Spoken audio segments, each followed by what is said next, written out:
حضرات، آج ذوالحجہ کی 25 تاریخ ہے اور ہمارے ہاں کچھ تاریخوں کا جو اختلاف ہے اس کی روح سے ہو سکتا ہے کہ 26 ہو۔ آج سے 1384 برس قبل تقریباً آج کے دن حضرت عمر فاروق رضی اللہ تعالی عنہ پر قاتلانہ حملہ ہوا تھا، اس لیے کہ بعض روایات میں 26 ذی الحجہ کا تعین ہوا ہے اور بعض میں الفاظ یہ آئے ہیں کہ ذوالحجہ کے 4 دن باقی تھے جس دن کے حضرت عمر رضی اللہ تعالی عنہ پر یہ قاتلانہ حملہ ہوا۔ حج سے واپسی کو ابھی چند ہی دن ہوئے تھے اور اسی سفر حج کے دوران حضرت عمر رضی اللہ تعالی عنہ نے ایک موقع پر زمین پر لیٹ کر اور ہاتھ آسمان کی طرف پھیلا کر اللہ سے دعا کی تھی کہ پروردگار، میری ذمہ داریاں بہت بڑھ گئی ہیں، اب میرے اعضاء میں ضعف ہے، میں کمزوری محسوس کر رہا ہوں، رعیت بہت بڑھ گئی ہے جس کی ذمہ داری ہے، تو مجھے تو اپنے پاس بلا لے اور اٹھا لے اس سے پہلے کہ میں اپنی ان ذمہ داریوں کے بارے میں مسئول بن جاؤں اور ان کا حق ادا نہ کر سکوں۔ تو روایات میں آتا ہے کہ اس کے بعد چند ہی دن اس دنیا میں انہوں نے بسر کیے ہیں، اس کے بعد یہ قاتلانہ حملہ ہوا۔ 3 دن آپ زندگی اور موت کی کشمکش میں مبتلا رہے ہیں۔ ابو لولو فیروز ایک مجوسی ایرانی غلام تھا حضرت مغیرہ ابن شعبہ کا رضی اللہ تعالی عنہ۔ حضرت عمر نے ایک خاص قاعدہ بنایا ہوا تھا، غیر مسلموں کے مدینے میں داخلے پر پابندی تھی۔ حضرت مغیرہ ابن شعبہ نے خاص طور پر سفارش کر کے حضرت عمر سے اجازت حاصل کی ابو لولو فیروز کے لیے کہ اسے مدینے میں آ کر کام کرنے کی اجازت دی جائے، اس لیے کہ وہ بہت سے فنون سے واقف ہے۔ حضرت عمر نے اجازت دے دی۔ چند دنوں کے بعد وہ فریادی بن کر حاضر ہوا حضرت عمر رضی اللہ تعالیٰ عنہ کی خدمت میں کہ میرے آقا جو ہیں حضرت مغیرہ ابن شعبہ رضی اللہ تعالی عنہ وہ مجھ سے بہت زیادہ ٹیکس وصول کرتے ہیں۔ یعنی یہ معاملہ تھا کہ جو غلام ہوتے تھے وہ اپنا کام کرتے تھے لیکن اپنی آمدنی میں سے ایک حصہ وہ اپنے ان آقاؤں کو دیتے تھے کہ جن کی وہ غلامی میں تھے۔ تو حضرت مغیرہ ابن شعبہ نے جو مقدار مقرر کی 2 درہم روزانہ، اس پر اس نے احتجاج کیا کہ یہ بہت زیادہ ہے۔ حضرت عمر رضی اللہ تعالیٰ عنہ نے اس سے سوال کیا کہ تم کیا کیا کام جانتے ہو؟ جب اس نے گنوائے کہ میں یہ کام جانتا ہوں تو حضرت عمر نے فیصلہ کیا کہ پھر یہ 2 درہم روزانہ زیادہ نہیں۔ اس پر وہ بہت غضبناک ہوا۔ حضرت عمر نے بھی اس سے ایک فرمائش کی کہ میرے لیے ایک ایسی چکی بنا دو جو ہوا سے چلتی ہو اور وہ آٹا پیسے۔ تو اس نے اسی غصے میں یہ کہا کہ ہاں، آپ کے لیے تو میں ایسی چکی بناؤں گا جس کی یاد رہتی دنیا تک باقی رہے۔ اس پر حضرت عمر نے جب وہ چلا گیا تو جو لوگ مجلس میں حاضر تھے ان سے آپ نے فرمایا کہ یہ شخص مجھے قتل کی دھمکی دے گیا ہے۔ لیکن نوٹ کیجئے کہ اسلام نے جو نظام دیا ہے نوع انسانی کو، وہ نظام جو محمد الرسول اللہ صلی اللہ علیہ وسلم نے عطا فرمایا، اور جیسا کہ میں نے بارہا عرض کیا ہے کہ اگر اس کو پوری طرح شباب میں دیکھنا ہو، للی ان بلوم جسے کہتے ہیں انگریزی میں، ایک پھول پوری طرح کھل گیا ہو، اگر وہ نظام اس کیفیت میں آپ دیکھنا چاہیں تو وہ در حقیقت خلافت عمر فاروق کا دور ہے رضی اللہ تعالی عنہ۔ وہ تمام خصائص، وہ تمام برکات جو اس نظام میں ہیں، نظام عدل اجتماعی، وہ اپنے نقطۂ عروج پر نظر آتے ہیں حضرت عمر فاروق رضی اللہ تعالی عنہ کے عہد خلافت میں۔ اسی نظام کا ایک پہلو یہ بھی ہے کہ انسان طبعاً آزاد ہے، اس کی آزادی پر کوئی قدغن، کوئی بندش بغیر کسی ثبوت کے نہیں لگائی جا سکتی۔ خود حضور صلی اللہ علیہ وسلم کے زمانے کا ایک واقعہ ہے کہ کسی شخص کو، مدینے کے کسی شخص کو کسی شبہ میں گرفتار کیا گیا۔ حضور خطبہ دے رہے تھے کہ ایک شخص نے کھڑے ہو کر کہا کہ میرے پڑوسی کو کس جرم کی پاداش میں گرفتار کیا گیا۔ حضور نے اعراض فرمایا، اس کی بات کا نوٹس نہیں لیا، دوسری طرف آپ نے رخ کر لیا، وہ ادھر پھر آ گیا، اس نے پھر سوال کیا تو حضور نے فوراً حکم دیا کہ اس کو رہا کر دیا جائے۔ یعنی یہ کہ اگر کوئی ثبوت موجود نہیں ہے تو معلوم ہوا حضور صلی اللہ علیہ وسلم اس طرز عمل سے کہ پھر واقعتاً اس کو گرفتار رکھنا، اسیری میں رکھنا، محبوس رکھنا پھر یہ صحیح نہیں ہے، بلکہ اس کو رہا کر دیا جانا چاہیے۔ یہی معاملہ ہمیں نظر آتا ہے اپنی اس آخری تکمیلی شان میں کہ حضرت عمر یقین کے ساتھ یہ بات کہہ رہے ہیں کہ یہ شخص مجھے قتل کی دھمکی دے گیا ہے، اور عمر فاروق رضی اللہ تعالی عنہ کوئی عام انسان نہیں ہے۔ 10 برس سے زائد عرصہ ہو چکا ہے کہ اسلام کی چکی جو چل رہی ہے تو اس کے مرکز جو ہے، اس کے جیسے کہ میں نے مثال دی تھی کہ حضرت علی رضی اللہ تعالی عنہ نے جب ایک موقع پر فارس کے محاذ پر، ایران کے محاذ پر صورتحال کچھ مخدوش ہو گئی تھی تو حضرت عمر نے یہ ارادہ کیا تھا کہ وہ خود محاذ پر جائیں اور مسلمان افواج کی کمان خود کریں، تو حضرت علی نے مخالفت کی تھی اور انہوں نے مشورہ دیا تھا اور یہ الفاظ فرمائے تھے کہ آپ کا اپنی جگہ سے ہی جانا یہ تو پورے اس نظام کے درہم برہم کرنے کا سبب بن سکتا ہے، اور یہی تشبیہ دی تھی کہ چکی اسی وقت تک چلتی ہے جبکہ اس کی وہ کلی اپنی جگہ پر قائم رہے۔ تو آپ کی مثال تو اس پورے نظام کے لیے اس کلی کسی ہے۔ تو 10 برس تک وہ چکی جو ہے گھوم رہی تھی اسی شخصیت کے گرد، اور کتنے فتوحات کا دائرہ کہاں سے کہاں تک پہنچا تھا۔ اتنی بڑی کوئی سلطنت اس سے پہلے تاریخ انسانی میں کبھی وجود ہی میں نہیں آئی تھی، لیکن یہ کہ اس کے باوجود کہ اتنی عظیم سلطنت کے ذمہ دار ترین فرد ہیں حضرت عمر، میں حاکم کا لفظ استعمال نہیں کرنا چاہتا اس لیے کہ یہ لفظ بھی ہمارے اس نظام عدل اجتماعی کے ساتھ مناسبت نہیں رکھتا، نہ وہ حاکم تھے نہ حکمران تھے، وہ تو سید القوم خادمہم کی کامل مثال جو ہو سکتی ہے وہ حضرت عمر فاروق ہے رضی اللہ تعالی عنہ۔ لیکن یہ کہ اس نظام کی ذمہ دار ترین شخصیت ہے حضرت عمر،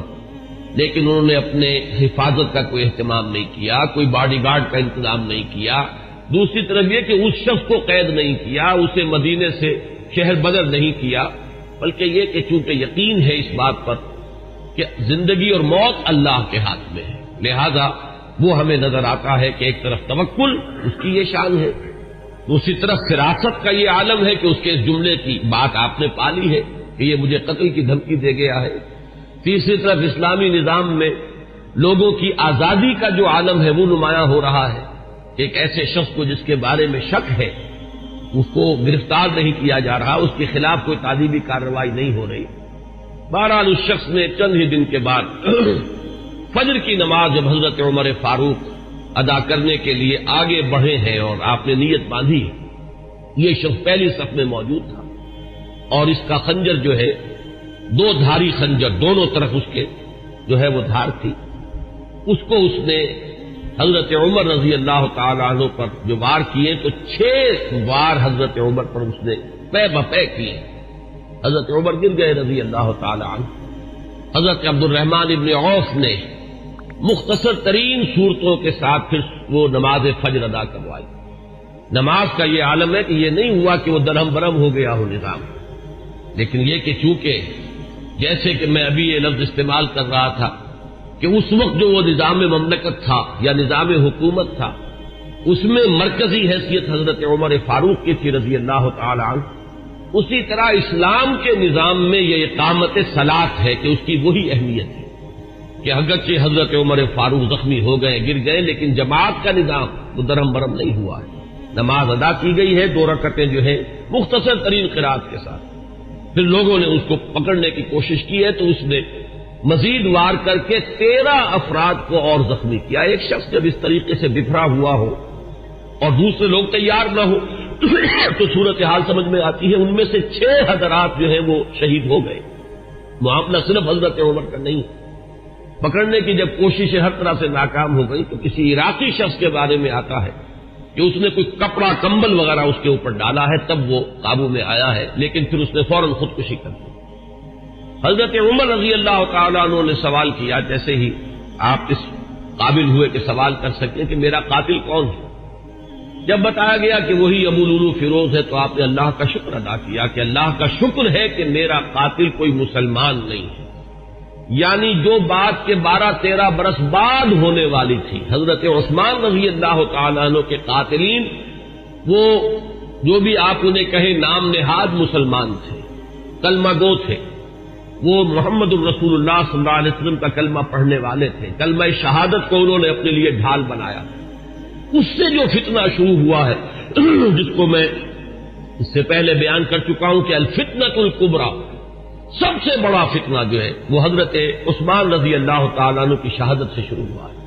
اس سے پہلے یہ معاملہ اگرچہ حادثۃ الکبریٰ تو اسے آپ کہہ سکتے ہیں، بہت بڑا حادثہ ہے، لیکن یہ ہے کہ اس سے کسی فتنے کا آغاز نہیں ہوا، بلکہ یہ کہ اس کے بعد بھی وہ چکی اسی طرح چلتی رہی. کم و بیش 10 برس ہے حضرت عثمان رضی اللہ تعالیٰ عنہ کے عہد خلافت کے کہ وہ بھی اسی شان کے حامل ہے، وہی یکجہتی ہے، وہی امن و امان ہے، اسی طرح فتوحات کا سلسلہ جاری ہے. انقلاب محمدی علی صاحب الصلاۃ والسلام کا سیلاب جو ہے وہ بڑھ رہا ہے اسی شان سے، جو میں نے بارہا آپ کو سنایا ہے اقبال کا یہ مصرع کہ تھمتا نہ تھا کسی سے سیل رواں ہمارا.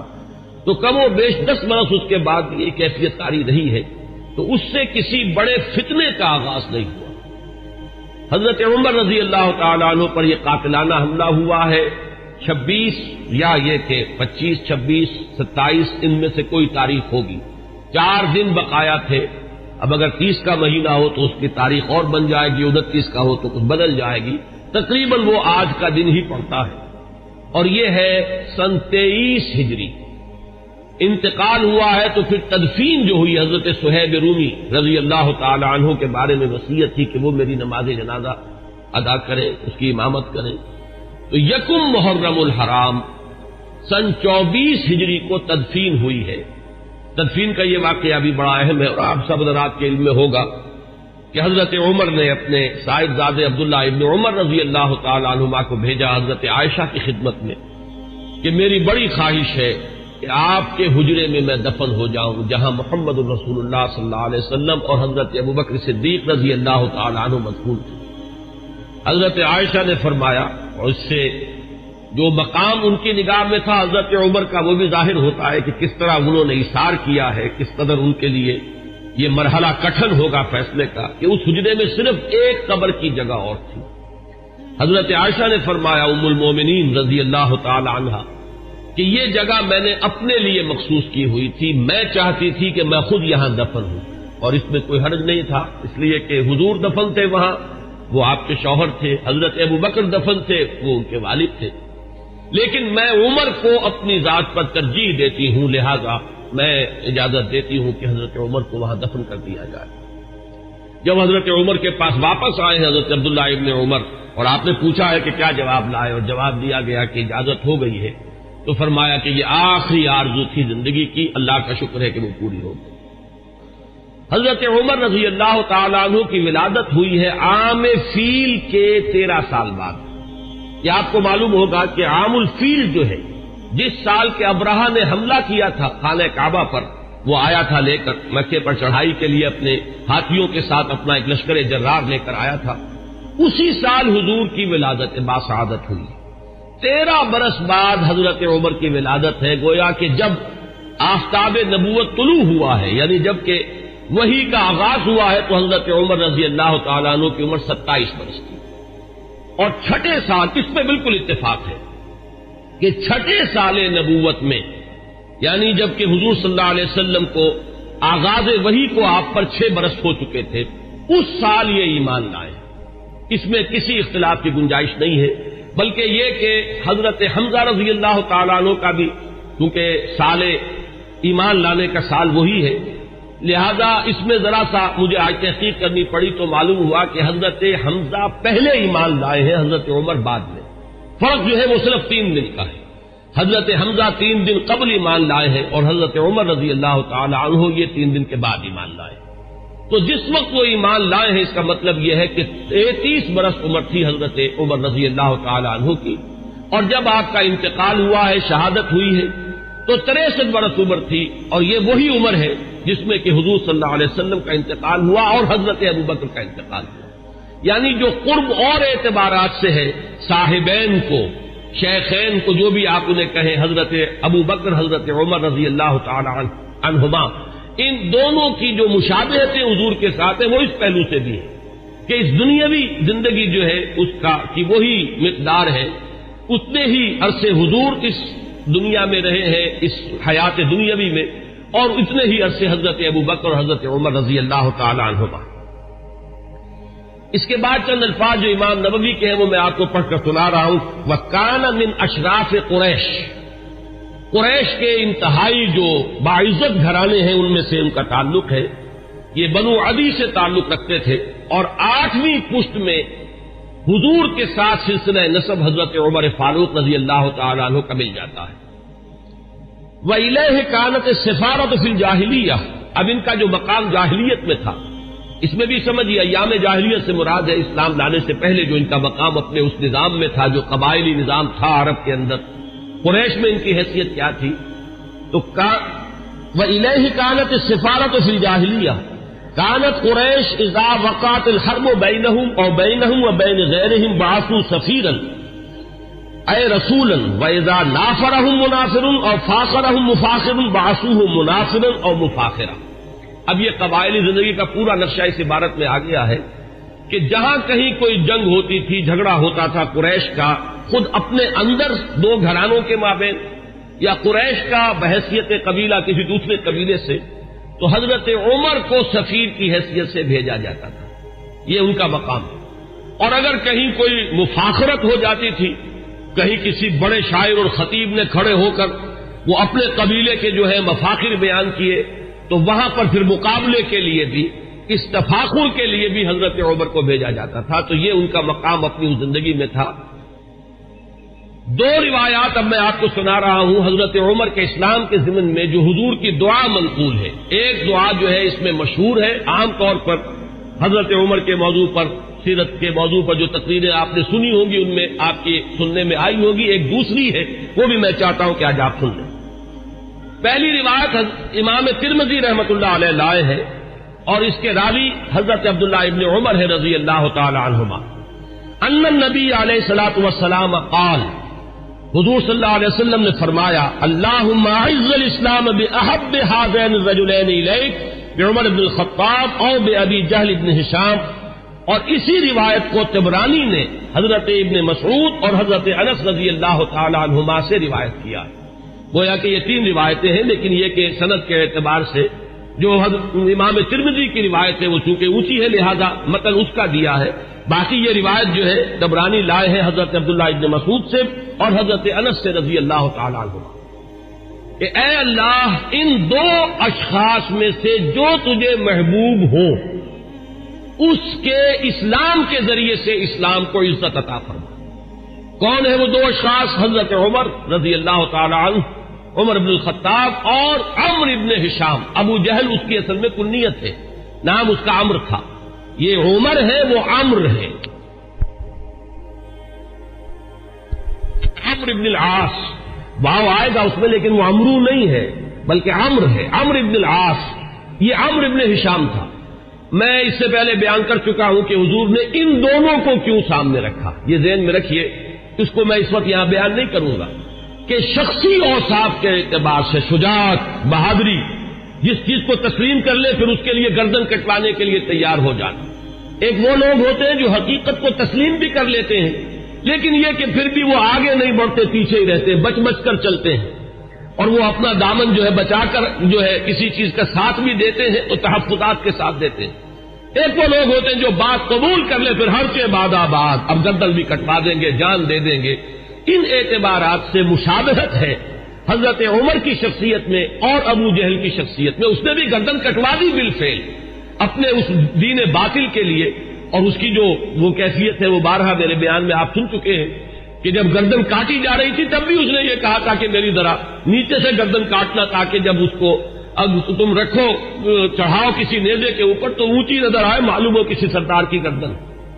تو یہ مزاج حضرت عمر کا بھی اسلام لانے سے پہلے مزاج یہی تھا، پہلوان آدمی تھے، تو کاش کے میلوں میں شہزوری کا مظاہرہ کیا کرتے تھے، کشتیاں کیا کرتے تھے۔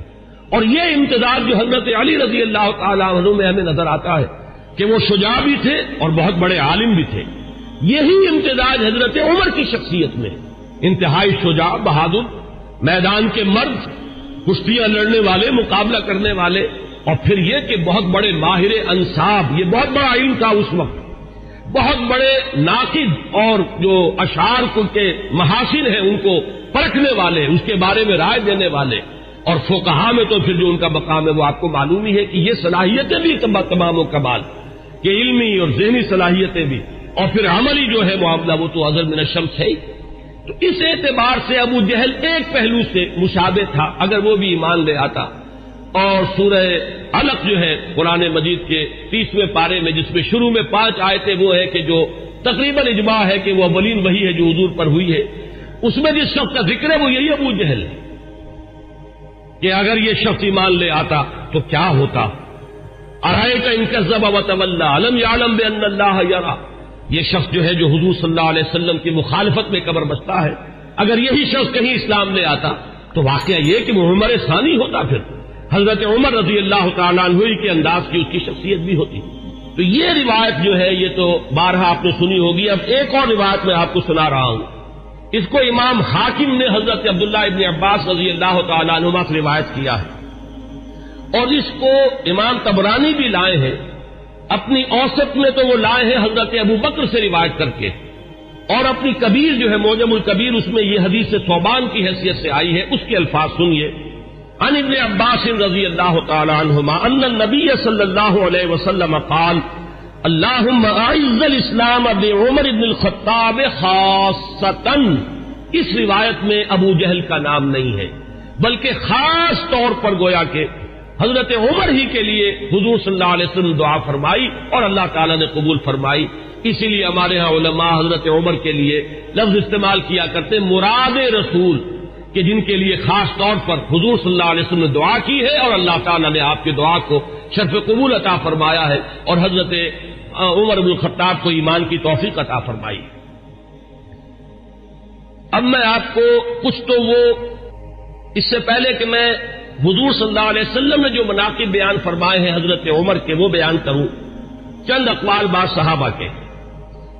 اخرج ابن سعد عن ذکوان قال قلت لعائشہ من سمى عمر الفاروق قالت النبی صلی اللہ علیہ وسلم، یہ ابن سعد طبقات ابن سعد کی روایت ہے ذکوان سے، وہ کہتے ہیں کہ میں نے حضرت عائشہ ام المومنین عائشہ صدیقہ رضی اللہ تعالیٰ عنہ سے سوال کیا، یہ لفظ فاروق حضرت عمر کے نام کا جز کیسے بن گیا، کس نے نام رکھا فاروق حضرت عمر کا؟ حضرت عائشہ نے فرمایا خود حضور نے صلی اللہ علیہ وسلم۔ اس کی وجہ کیا ہے اگلے اقوال میں وہ آ جائے گی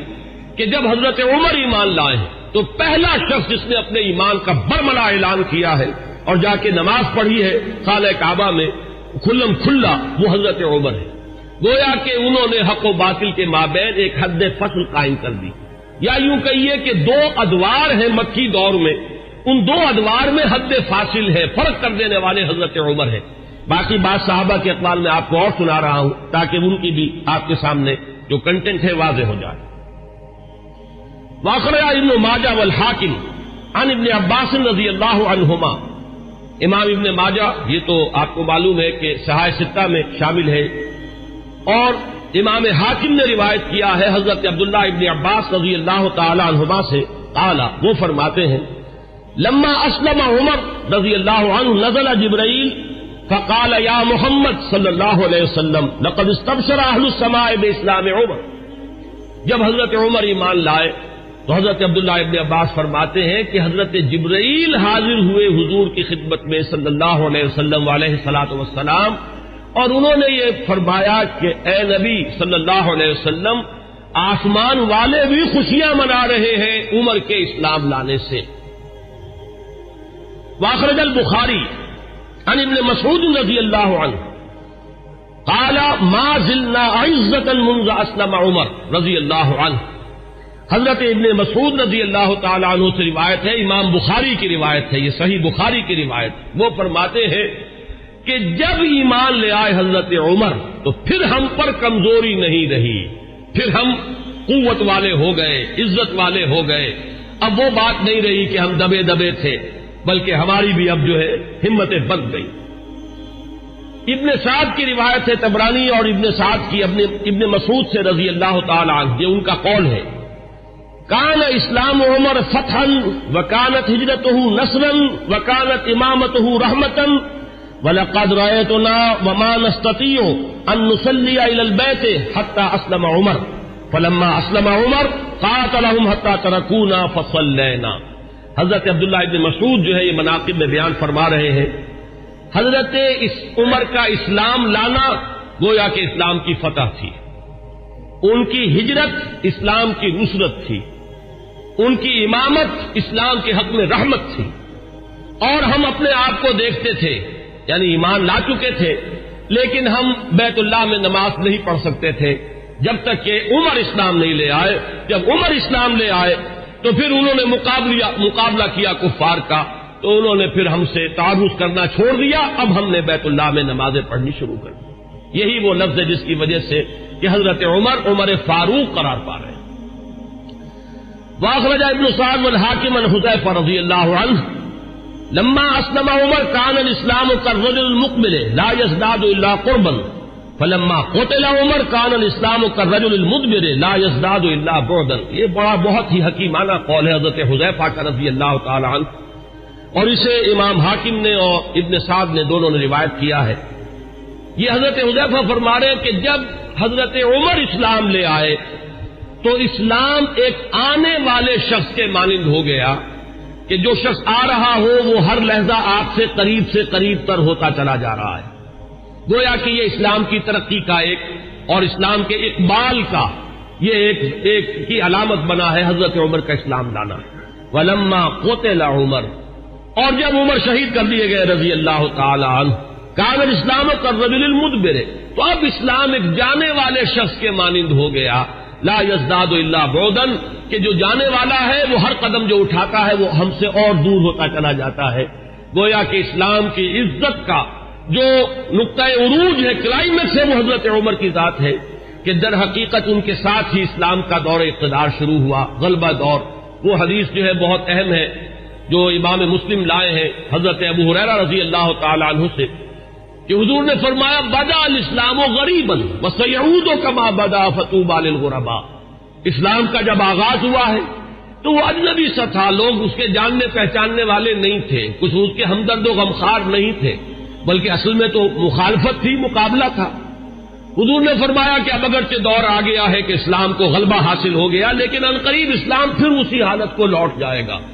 تو تہنیت ہو، مبارکباد ہو، خوشخبری ہو ان لوگوں کے لیے جو جب اسلام حالت غربت کو پہنچ جائے تو وہ بھی اسلام کے دامن سے وابستہ رہے، چاہے وہ خود بھی لوگوں کے اندر جو ہے ان کو پہچانا نہ جائے، اجنبی ہو کر رہ جائیں، انہیں دقیانوسی کہا جائے، لیکن وہ اسلام کے دامن سے وابستہ رہے. ان کے لیے تہنیت اور مبارکباد ہے. اس حدیث میں سمجھیے تو یوں کہا جا سکتا ہے کہ حضرت عمر ہے وہ حد فاصل کہ وہ بدا الاسلام غریباً سے اسلام کا جو دور اقتدار شروع ہو رہا ہے، غلبے کا دور، قوت اور عزت کا دور، وہ حضرت عمر کی ذات سے ہے. اور پھر جو ڈھلوان شروع ہو گئی ہے وہ بھی حضرت عمر رضی اللہ تعالیٰ عنہ کی شہادت سے. واخرج طبرانی عن ابن عباس رضی اللہ عنہما قال اول من جہر بالاسلام عمر بن الخطاب، سب سے پہلے جس شخص نے اسلام کا اعلان کیا علی الاعلان وہ حضرت عمر ہے. یہ حضرت عبداللہ ابن عباس رضی اللہ تعالیٰ عنہما کا قول ہے. ہجرت کے ضمن میں بھی ایک روایت ہے، میں چاہتا ہوں کہ اگرچہ اس کا ذکر پہلے بھی آیا ہے لیکن آج لفظاً میں سنا دینا چاہتا ہوں. اخرج ابن عساکر عن علی رضی اللہ عنہ، اس روایت کے راوی حضرت علی ہیں.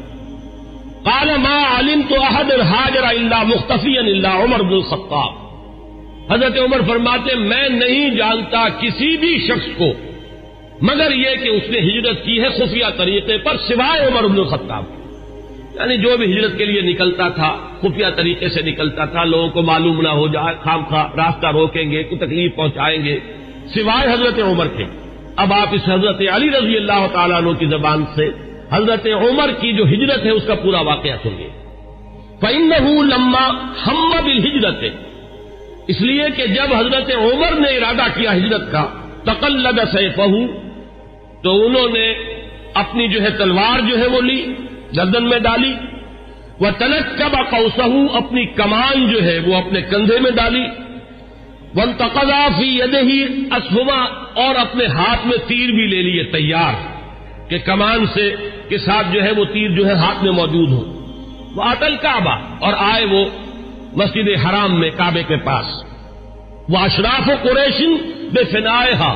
اور قریش کے بڑے بڑے سردار جو ہیں وہ کعبے کے صحن میں، یہی جس وقت مسجد حرام کہلاتی ہے، خانہ کعبہ تو وہی گھر ہے، اس کے ساتھ جو صحن ہے یہ فنا ہے اس کا صحن ہے۔ فطاف سبعا،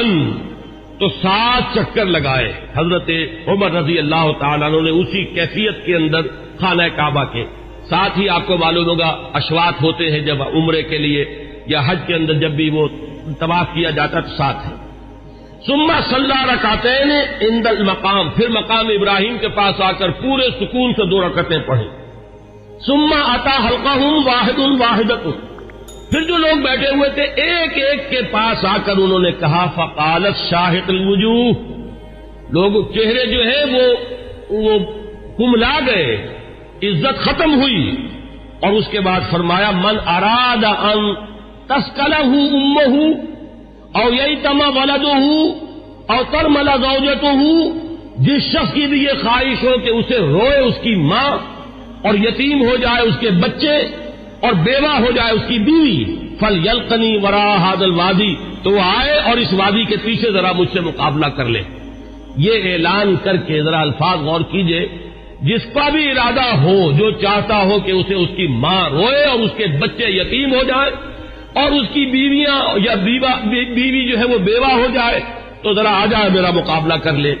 فرمایا حضرت علی فرماتے فما تبعہ منہم احد، ان میں سے کسی کو یہ جرأت نہیں ہوئی کہ وہ حضرت عمر کا پیچھا کرتا۔ اس کے بعد اب چند احادیث میں آپ کو سنا رہا ہوں جو حضرت عمر کی شان میں، اگرچہ امام سیوطی نے تو یہ بہت سے اس میں نقل کیے ہیں، لیکن میں یہ چاہتا ہوں کہ صرف صحاح کی جو روایات ہیں وہ آپ کو سناؤں۔ باقی یہ کہ ابن عساکر اور حاکم مختلف اور طبرانی یہ جو یعنی کتابیں حدیث کی ہیں جن کا درجہ بہرحال وہ نہیں ہے، وہ آپ میں سے جس کو بھی شوق ہوگا وہ اس کو اپنے طور پر مطالعہ کر لے گا، لیکن یہ روایات جو ہیں یہ تو متفق علیہ۔ اخرج الشیخان عن ابی ہریرہ رضی اللہ عنہ، اب یہ حضرت امام بخاری اور امام مسلم دونوں کی یعنی کا اتفاق ہے اس روایت پر۔ قال، حضرت ابو ہریرہ فرماتے ہیں قال النبی علیہ الصلوۃ والسلام، حضور صلی اللہ علیہ وسلم نے فرمایا بین انا نائم، کہ اسی اثناء میں کہ میں سویا ہوا تھا، رأیتنی فی الجنہ، میں نے اپنے آپ کو جنت میں پایا، یہ خواب کا ذکر فرما رہے حضور۔ فإذا امرأة تتوضأ إلى جانب قصر، تو میں نے دیکھا کہ ایک عورت، ایک خاتون ہے، ایک بہت بڑا قصر ہے، محل ہے، اس کے ساتھ کوئی لان ہوگا، پائن باغ ہوگا، اس میں وہ وضو کر رہی ہیں۔ قلت لمن هذا القصر، میں نے پوچھا، فرشتوں سے پوچھا ہوگا آپ نے، کس کا ہے یہ محل؟ قالوا لعمر، تو مجھے بتایا گیا کہ یہ عمر کا محل ہے۔ فذکرت غیرتک، اب یہ بات بھی حضور فرما رہے حضرت عمر سے کہ عمر اس وقت مجھے تمہاری غیرت کا احساس ہوا، کہ گویا کہ وہ تمہاری زوجہ ہیں جنت میں جن کو میں نے دیکھا، تو مجھے اندازہ ہوا تمہاری تو بڑی غیرت ہے تمہاری طبیعت میں کہ میں نے تمہاری بیوی کو دیکھا اس وقت، تو حضرت فبلیت مدبرا، تو میں تمہاری غیرت کا خیال کر کے فوراً وہاں سے پلٹ گیا، ہٹ گیا۔ فبکا عمر، حضرت عمر اس پر رو پڑے، وقال علیک غار یا رسول اللہ، تو انہوں نے فرمایا کہ حضور کیا میں آپ سے غیرت کروں گا؟ کیا اس کا کوئی امکان ہے کہ میری غیرت جو ہے وہ آپ کے معاملے کے اندر اس طریقے سے جانے؟ بہرحال اس حدیث نے حضرت عمر کا جو مقام ہے اس کو واضح کیا۔ پھر سنیے، اخرج الشیخان عن ابن عمر ان رسول اللہ صلی اللہ علیہ وسلم قال، یہ بھی متفق علیہ روایت ہے، حضور نے فرمایا بینا انا نائم شربت، میں ایک سویا ہوا تھا، خواب ہی میں نے پیا، یعنی اللبن، کیا پیا؟ دودھ پیا، حتی انظر الری یجری من اصفاری، اتنا پیا کہ وہ جو اس کے تر و تازگی اس سے پیدا ہوئی، میں نے محسوس کیا کہ اس کا اثر میرے ناخونوں تک پہنچ گیا، وہ تازگی جو ہے یا وہ قوت جو حاصل ہوئی اس سے وہ میرے ناخونوں سے ٹپک رہی ہے، بہہ رہی ہے۔ ثم ناولتہ عمر، پھر میں نے وہ پیالہ جو ہے وہ عمر کو دے دیا۔ قالوا فما اولتہ یا رسول اللہ، صحابہ نے پوچھا حضور آپ نے اس خواب کی کیا تعبیر کی؟ قال العلم، حضور نے فرمایا وہ پیالہ وہ علم کا پیالہ ہے جس سے میں نے سیر ہو کر پیا، اور پھر میں نے وہ پیالہ عمر کے حوالے کر دیا اور اس نے اس سے پیا۔ پھر سنیے تیسری حدیث، اخرجہ الشیخان، پھر اس حدیث کے راوی بھی دونوں ہیں امام بخاری امام مسلم، عن ابی سعید الخدری رضی اللہ عنہ، حضرت ابو سعید خدری فرماتے ہیں قال سمعت النبی صلی اللہ علیہ وسلم، حضور صلی اللہ علیہ وسلم سے میں نے خود سنا، یقول، یہ فرماتے ہوئے، بین انا نائم رأیت الناس عرضوا علی وعلیہم قمص، میں سویا ہوا تھا، میں نے دیکھا بہت سے لوگ میرے سامنے پیش کیے گئے، انہوں نے قمیصیں پہنی ہوئی ہیں لیکن ان قمیصوں کا سائز جو ہے بڑا مختلف ہے۔ فمنها ما يبلغ الصدى، ان میں سے کچھ ایسے بھی تھے کہ جن کی قمیضیں صرف سینے تک پہنچتی تھیں۔ ومنها ما يبلغ دون ذلك، بہت سے ایسے تھے جن کی قمیضیں لمبی تھیں، اس سے زیادہ تھیں۔ وعرض علی عمر، اور اب میرے سامنے عمر کو پیش کیا گیا، وعلیہ قمیص یجرہ، ان پر اتنی لمبی قمیص تھی، اتنی لمبی قمیص پہنی ہوئی تھی، زیب تن کیے ہوئے تھے کہ وہ اسے گھسیٹ رہے تھے، یعنی وہ پیچھے پیچھے جو ہے، جیسے کہ پچھلے زمانے کے اندر بادشاہوں کا رواج ہوتا تھا ان کے، اور یہ ہمارے ہاں بھی جو جانگلیوں میں آپ نے دیکھا ہوگا تہمت جو ہے وہ زمین میں گھسٹتا ہوا چلے اپنے فخر اور غرور کے اظہار کے لیے، وہ نقشہ جو ہے کہ وہ اپنے اس قمیص کو گھسیٹ رہے ہیں۔ قالا، لوگوں نے پوچھا، قالوا فما اولتہ یا رسول اللہ، حضور آپ نے اس کی کیا تعبیر فرمائی؟ قالا دین، حضور نے فرمایا دین ہے، یہ لوگوں کے حصے میں دین کے مختلف حصے آئے ہیں، کسی کے پاس بہت ہے، کسی کے پاس کم ہے، کسی کے پاس زیادہ ہے۔ حضرت عمر رضی اللہ تعالی عنہ کو اللہ تعالیٰ نے دین کی دولت سے جس درجے سرفراز فرمایا وہ اس حدیث میں اس تمثیل سے واضح ہوئی۔ پھر سنیے، یہ بھی پھر متفق علیہ روایت ہے، یہ میں چاہتا ہوں کہ آپ حضرات کے سامنے یہ چیزیں آئیں تو اس پوری سند کے ساتھ آئیں، کس درجے کی یہ روایات ہے، یہ کہانیاں نہیں ہے، یہ صرف زور خطابت نہیں ہے کہ جو لوگ اپنے انداز کے اندر آپ حضرات کے سامنے بیان کرتے ہو، بلکہ یہ کہ یہ حقائق ہیں وہ کہ جو ہمارے ہاں مستند ترین، اب ظاہر بات ہے کہ قرآن کے بعد مستند ترین ہمارے ہاں تو یہی دو کتابیں ہیں، صحیحین، صحیح بخاری اور صحیح مسلم، اس میں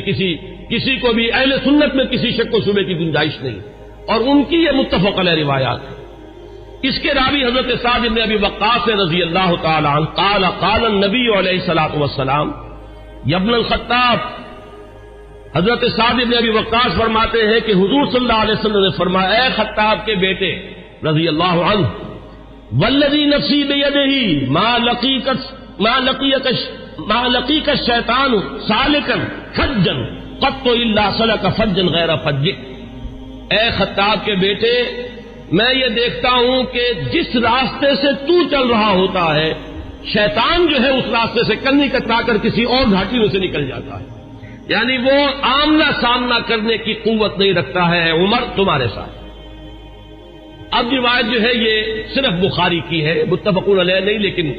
اصح الکتب بعد کتاب اللہ تو یہ صحیح بخاری ہے۔ عن ابی ہریرہ قال النبی علیہ الصلوۃ والسلام لقد كان فيما قبلكم من الامم ناس محدثون فإن يكن في امتي احد فإنه عمر، حضرت حضور صلی اللہ علیہ وسلم کا فرمان کیا ہے؟ حضرت ابو ہریرہ راوی ہے کہ حضور نے فرمایا کہ تم سے پہلی جتنی امتیں گزری ہیں، جتنے رسولوں کو اللہ تعالیٰ نے امتیں عطا فرمائی، ان میں محدث ہوتے تھے۔ محدث وہ ہے، اس کو میں نے پہلے بھی کبھی عرض کیا تھا کہ یہ لفظ جو ہے زبر اور زیر کے فرق سے بہت اس کے اندر معنی کا جو ہے فرق واقع ہو جاتا ہے۔ محدث یہ تو ہمارے ہاں محدثین کرام، امام بخاری، حدیث نبوی کے ماہرین عالمین، وہ ہے محدثین، اور محدث وہ شخص ہوتا ہے جس سے اللہ کلام کرے، جسے اللہ کی طرف سے الہام ہوتا ہو، وہ محدث ہے۔ حضور نے فرمایا کہ تم سے پہلے جتنی امتیں بھی گزری ہیں ان میں محدث ہوتے تھے، میری امت میں اگر کوئی محدث ہے تو وہ عمر ہے رضی اللہ تعالی عنہ۔ اس کا ایک بڑا گہرا تعلق ہے کہ کتنی چیزیں، کتنے معاملات ہیں، اگرچہ میں نے نشان تو اور بہت سی روایات کے اوپر بھی لگائے ہوئے ہیں، لیکن میں سمجھتا ہوں کہ میں اسی پر اکتفا کروں. البتہ ایک چیز جو ہے حضرت عمر رضی اللہ تعالیٰ عنہ کے مناقب میں جو اہم ترین ہے وہ میں چاہتا ہوں کہ ذرا چند منٹ اور لے کر آپ کے سامنے بیان کر دوں، اور وہ اسی سے کہ محدث اس شخص کو کہتے ہیں جس سے اللہ ہم کلام ہوتا ہو، جس پر الہام ہوتا ہو، جس کا ملأ اعلیٰ کے ساتھ اتنا گہرا روحانی تعلق ہو، جس کی ذہنی مناسبت ہو کہ جو بات جو ہے دین میں ابھی آئی نہیں ہے وہ بھی حضرت عمر رضی اللہ تعالیٰ عنہ کے مزاج کی مناسبت سے ان پر منکشف ہو جاتی تھی. چنانچہ آپ نے خطبوں میں، ہمارے ہاں اہل سنت کے خطبوں میں جب مختلف نام لیے جاتے ہیں خلفائے راشدین کے، تو ہر ایک کی شان میں کچھ الفاظ بارہا آپ نے سنے ہوں گے. چنانچہ حضرت ابوبکر کے بارے میں الفاظ آتے ہیں کہ تمام لوگوں میں انبیاء کے بعد بالاتفاق جو افضل ترین انسان ہے وہ حضرت ابوبکر ہیں. حضرت عمر کے بارے میں الفاظ آتے ہیں الذی کان رأیہ موافقا بالوحی والکتاب، عمر بن الخطاب رضی اللہ عنہ. اس میں چونکہ کچھ قافیہ بھی ملانے کی یہ نظرات نے بھی یہ خطبہ مرتب کیا ہے، عربی زبان میں چونکہ اس کی بھی ایک اہمیت ہے، صوتی آہنگ ہوتا ہے، تو کچھ قافیے بھی ملائے گئے ہیں. جامع آیات القرآن عثمان ابن عفان رضی اللہ تعالی عنہ. اس طریقے سے تو حضرت عمر کے بارے میں یہ الفاظ آپ نے بہت سنے ہوں گے کہ الذی کان رأیہ موافقا بالوحی والکتاب، وہ شخص کہ جس کی رائے وحی اور کتاب کے موافق تھی. میں نے ایک مرتبہ یہ عرض کیا تھا اور آج پھر جسارت کر رہا ہوں کہ غیر شعوری طور پر ان الفاظ نے حضرت عمر کا درجہ گھٹا دیا ہے، اس لیے کہ یہ شان تو ہر صحابی کی ہے. ہو ہی نہیں سکتا کہ وحی اور کتاب کے موافق ان کی رائے نہ ہو. جب وحی اور کتاب آ گئی تو اب کسی صحابی کی یہ شان ہے ہی نہیں. جیسے کہ قرآن مجید میں فرمایا گیا کہ ما کان لمؤمن ولا مؤمنۃ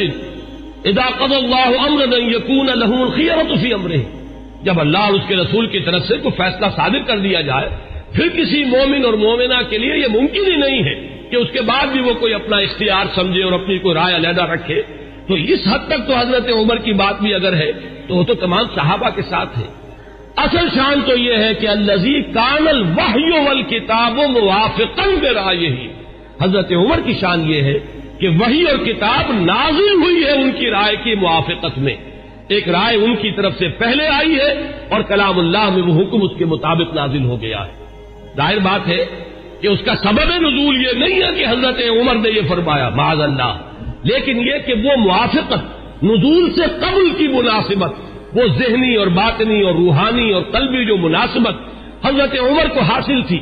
اس حقیقت کے ساتھ، اس کی وجہ سے جو بات آپ کے ذہن میں آتی تھی اسی کے مطابق قرآن مجید میں پھر حکم نازل ہو جاتا تھا. امام عبداللہ شیبانی نے 21 اس کی مثالیں دی ہیں، جس کو کہ یہاں اس وقت جو ہے میں ظاہر بات ہے کہ نقل نہیں کر سکتا. ان میں سے 5-6 جو بہت اہم ہیں وہ میں گنوا رہا ہوں. سب سے پہلی بات یہ کہ حضرت عمر نے یہ فرمایا تھا، عرض کیا تھا حضور صلی اللہ علیہ وسلم سے لَاتَّخَذْنَا مِن مقام ابراہیم مصلی. حضور کیا ہی اچھا ہو اگر ہم مقام ابراہیم کو اپنی جائے نماز بنائیں، ہم یہاں پر نماز ادا کیا کریں. فنزلت، اور اس کے بعد یہ آیت نازل ہو گئی وَاتَّخِذُوا مِن مقام ابراہیم مصلی. یہ الفاظ جو ہے تقریباً بالکل وہی ہے کہ جو الفاظ حضرت عمر نے اپنے قول میں استعمال کیے تھے بالکل اسی کے مطابق یہ وہی نازل ہوئی. اسی طرح دوسری بات حضرت عمر ہیں جنہوں نے حضور صلی اللہ علیہ وسلم سے فرمایا، عرض کیا تھا یا رسول اللہ يدخل على نسائك البر والفاجر فلو امرتهن ان يحتجبن. کہ حضور آپ کے گھروں میں مومن بھی آتے ہیں، منافق بھی آ جاتے ہیں، نیک بھی آتے ہیں اور فاجر قسم فاسق قسم کے لوگ بھی آ جاتے ہیں، تو کیا ہی اچھا ہو اگر آپ اپنی ازواج کو پردے کا حکم دیں. فنزلت آیت الحجاب، اس کے بعد جو ہے وہ حجاب والی آیت نازل ہو گئی. نمبر 3 واجتمع نساء النبی علیہ الصلوۃ والسلام فی الغیرہ. قلت، حضرت عمر یہ فرماتے ہیں کہ جب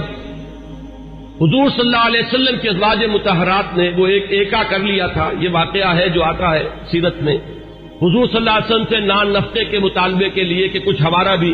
جو ہے روزینہ بڑھا دیا جائے، کچھ ہمارے لیے بھی وسعت ہو جانی چاہیے. جیسے حضرت فاطمہ حاضر ہوئی تھی حضور کی خدمت میں کہ اب تو عام لوگوں کے گھروں کے اندر جو ہے بڑی خوشحالی ہے، تو مجھے بھی کوئی کنیز یا غلام عنایت ہو جائے.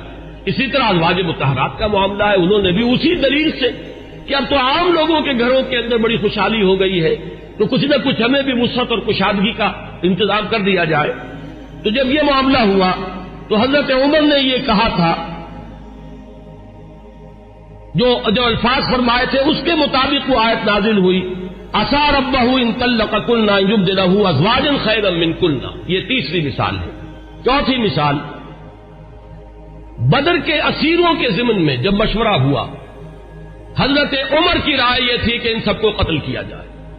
نہ صرف یہ کہ قتل کیا جائے بلکہ جو بھی رشتہ دار ہو کسی اسیر کا مسلمانوں میں سے، قریب ترین رشتہ دار، وہ اپنے ہاتھ سے اسے قتل کرے۔ اگرچہ حضور صلی اللہ علیہ وسلم پر تو آپ کو معلوم ہے کہ غلبہ تھا، رافت، رحمت، شفقت، نرمی، اسی لیے قرآن مجید میں 2 جگہ وہ آیت نازل ہوئی ہے کہ حضور سے فرمایا اللہ نے کہ نبی آپ کی نرمی کے یہ لوگ حقدار نہیں ہیں، یہ کفار اور منافقین، آپ کی نرمی اہل ایمان کے حق میں ہو تو کیا کہنے ہیں، مطلوب ہے، لیکن یہ آپ کی نرمی سے جو بیجا فائدہ اٹھا جاتے ہیں کفار و منافقین، تو ذرا آپ اپنی طبیعت میں ان کے لیے سختی پیدا کیجیے۔ یا ایھا النبی جاہد الکفار والمنافقین واغلظ علیہم، 2 جگہ پر یہ آیت آئی ہے، سورہ تحریم میں بھی ہے، سورہ توبہ میں بھی ہے۔ تو وہی بات جو ہے یہاں پر ہوئی تھی کہ حضور کی طبیعت میں بھی غلبہ تھا، اور حضرت ابوبکر انتہائی رقیق القلب، حضور صلی اللہ علیہ وسلم کی سیرت کے اس اعتبار سے عکس کامل، وہی شفقت اور رحمت، ارحم امتی بے امتی ابوبکر واشدہم فی امر اللہ عمر، وہی معاملہ یہاں تھا۔ تو بہرحال جب یہ فیصلہ ہو گیا کہ انہیں فدیہ لے کر چھوڑ دیا جائے، تو پھر قرآن مجید میں جو آیت نازل ہوئی سورہ انفال میں ہے، وہ آپ کے علم میں ہوگا کہ اس میں توثیق ہوئی حضرت عمر کی رائے کی۔ اسی طریقے سے شراب کی حرمت کے ضمن میں حضرت عمر رضی اللہ تعالیٰ عنہ نے پہلے سے کہنا شروع کر دیا، اور بار بار وہ دعا کرتے تھے اللہ اس شراب کے ضمن میں تو آخری اور حتمی اور جو فیصلہ کن حکم ہے وہ نازل فرما دے۔ تو اس کے بعد اللہ تعالیٰ نے اس کی آخری حرمت کا جو ہے وہ فیصلہ فرمایا، اس کی جو آیت جو ہے وہ نازل ہوئی۔ ایک اور اہم مقام ہے، یہ ابن ابی حاتم لائے اپنی تفسیر میں حضرت انس سے، قال عمر، اور حضرت عمر رضی اللہ تعالیٰ عنہ خود اس کے راوی ہیں، وافقت ربی فی 40، یہاں حضرت عمر فرما رہے ہیں 4 چیزوں میں میرے رب کے ساتھ میری کامل موافقت ہو گئی کہ جو بات میرے ذہن میں آئی، بلکہ یہاں تو میں جو مثال دے رہا ہوں جو زبان پر آ گئی حضرت عمر کے، بالکل وہی جو ہے وحی کے اندر الفاظ نازل ہو گئے۔ وہ فرماتے ہیں کہ نزلت هذه الآیہ، جب یہ آیت نازل ہوئی ہے سورہ مومنون میں ہے، وَلَقَدْ خَلَقْنَا الْإِنسَانَ مِنْ سُلَالَةٍ مِنْ طِينٍ ثُمَّ جَعَلْنَاهُ نُطْفَةً فِي قَرَارٍ مَكِينٍ ثم خلقنا النطفة علقة فخلقنا العلقة مضغة فخلقنا المضغة عظاما فكسونا العظام لحما ثم انشأناه خلقا آخر۔ جب یہ آیات نازل ہوئیں تو میری زبان پر فوراً الفاظ جاری ہو گئے، فتبارک اللہ احسن الخالقین، اور بین ہی یہی الفاظ بعد میں قرآن مجید میں بھی وحی کے ذریعے سے نازل ہو گئے۔